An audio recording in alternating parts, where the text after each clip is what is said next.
combine starting this week and things. Would that change anything at all as far as game plan wise, what you guys can do or can't do? No, I don't think so. I think Keaton's well prepared. He's had a great offseason as well, and he's a good fit for what we do offensively. So, no, I think anything we would do with Nick, we would be doing with KT as well. So we kind of have that luxury. We're fortunate to. Is there any change in the dynamic in the quarterback room with Nick being treated as a starter through spring and preseason? Now this 1 week KT is the guy before reverting back. Is there a different dynamic because of that? No, honestly there isn't. It's been it's kind of been business as usual with us. We have the next man in process and thought process, and that's, we believe in it, and we're fortunate to have another quarterback that can step in there and we feel be just as effective. And so we are business as usual. What are you hoping to see from the offense when you leave the stadium on Saturday? It's the beginning of starting that identity that we've talked about since we got here. We want to be an explosive offense. We want to be able to run the ball and throw the ball. And it's time to start that identity and let the physicality of our football team show up. And so all that stuff, executing at a high level, showing the physicality, showing the explosiveness that we have. We need to lay the groundwork for that for the whole season this weekend. When you look at last year at Penn State, with what Joe Moorhead did, he had 4 pass catchers over 50 catches, 2 receivers, a tight end, and a running back. Would that ratio surprise you if it happened this year? Do you think you can get a running back or a tight end with 50 catches? I absolutely do. It's been that way since I've been around this offense back in 2008. So that ball's going to get distributed. We're fortunate to have some playmakers in a bunch of different positions. So I don't see that changing much, as far as our mentality and our approach. The SFA prep started Friday, right? How did Nick kind of adapt in practice? No, he was awesome, man.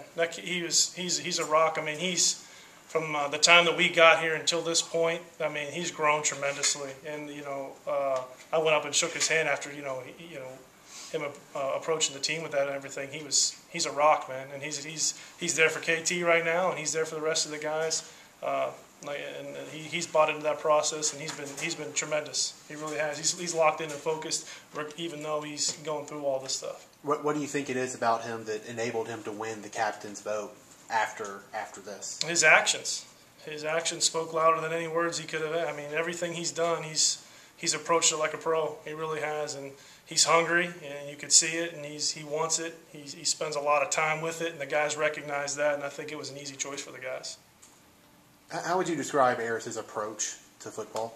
Dude, he's as physical of a football player as I've ever been around. He really is. He's an attacking young man, and when he touches that turf, he can turn it on, and he practices hard. He practices the right way. He has a high football IQ, and I'm looking forward to obviously never getting a chance to see him live. I'm looking forward to seeing him.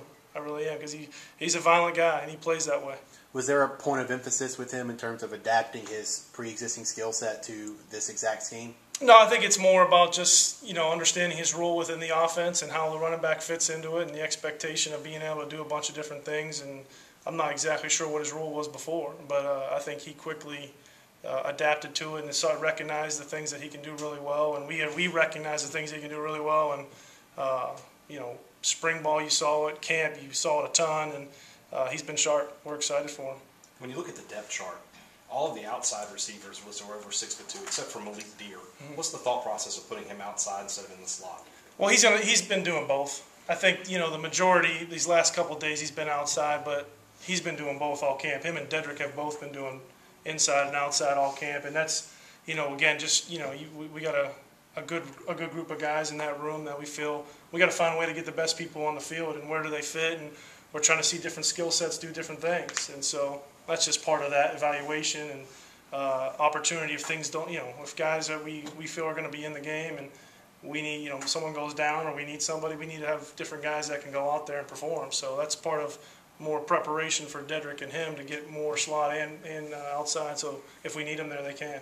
Going off of that, the 3 guys who are listed as starters at receiver are all 6'3" or taller.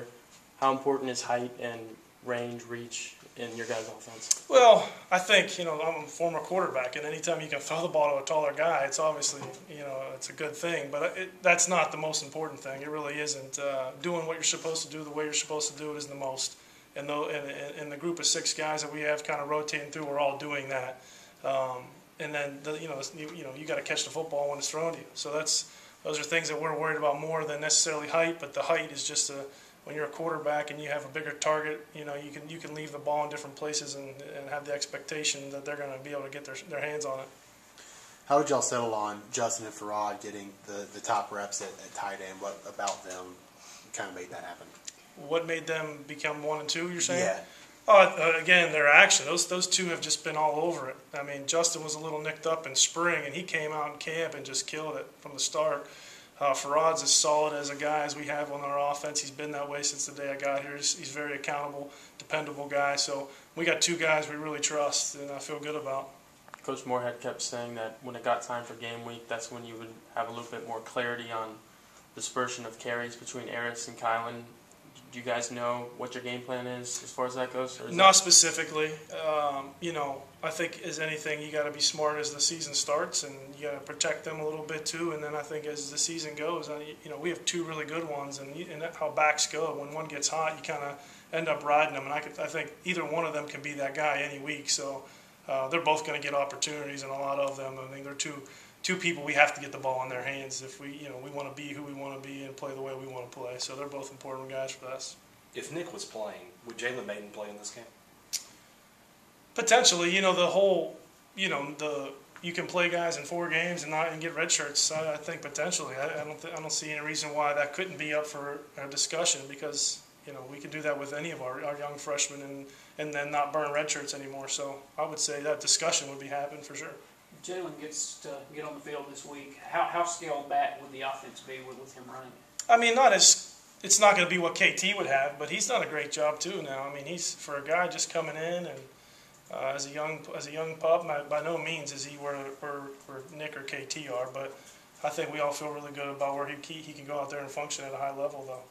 Did you see a spike in KT's intensity once Friday hit and he was taking all the reps at once? No, I really haven't. I mean, the good thing about the way we practice, especially all camp, is guys are getting a ton of reps. So he's prepared as heck, and he's done this before. I mean, he did this for this football team last year, and so I think he's just he's been himself, and he's got that baller in him, man. And when he's around that football, his personality comes out, and every day on the practice field, it's been like that.